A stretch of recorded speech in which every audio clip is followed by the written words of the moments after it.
बिहार के एक रानीसागर गांव में रज्जाक व उसके कुछ दोस्त रहते थे। एक दिन ऐसे ही उन सभी के बीच भूत की बात छिड़ गई। इस दौरान रज्जाक ने बिना डरे कह दिया कि भूत जैसा कुछ नहीं होता। तभी सभी दोस्तों ने उससे कहा कि ऐसा है तो क्या तुम इस बात को साबित कर सकते हो कि तुम्हें भूत से डर नहीं लगता। उसने कह दिया, हाँ बिल्कुल। गांव में इस दौरान ऐसी बातें चल रही थी कि पास के ही शमशान घाट में लोगों को भूत नजर आता है। तभी एक दोस्त ने कहा कि ठीक है, तो तुम रात को शमशान घाट जाओ और वहां जाकर कील गाड़ कर आ जाना। फिर सुबह सब मिलकर उस कील को देख कर आएंगे। इतना तय होने के बाद रज्जाक शमशान घाट के लिए निकल गया। रात काफी काली थी क्योंकि वो दिन अमावस्या का था। रास्ते में चलते हुए रज्जाक के दिमाग में भूत की बातें घूमने लगी। उसे डर भी लग रहा था, लेकिन दोस्तों के सामने हंसी होगी ऐसा सोचकर वो आगे बढ़ता रहा और शमशान घाट पहुंच गया।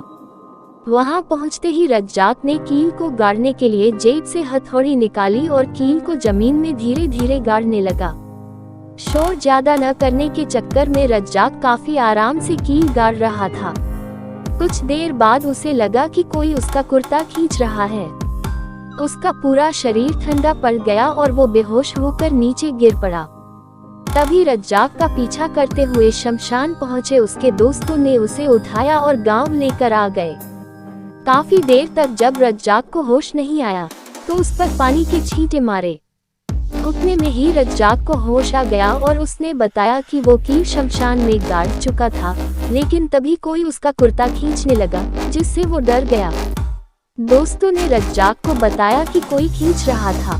फिर सारे दोस्त हंसने लगे। रज्जाक ने पूछा, तो इसमें हंसने की क्या बात है? तब उसके दोस्तों ने बताया कि जिस कील को जमीन में वो गाड़ रहा था उसी के नीचे कुर्ता भी दब गया था। इसी वजह से उसे लगा कि कोई उसका कुर्ता खींच रहा है।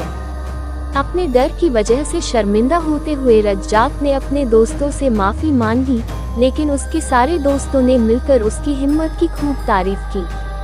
कहानी से सीख, आप जितना डरेंगे आपको डर उतना डराएगा।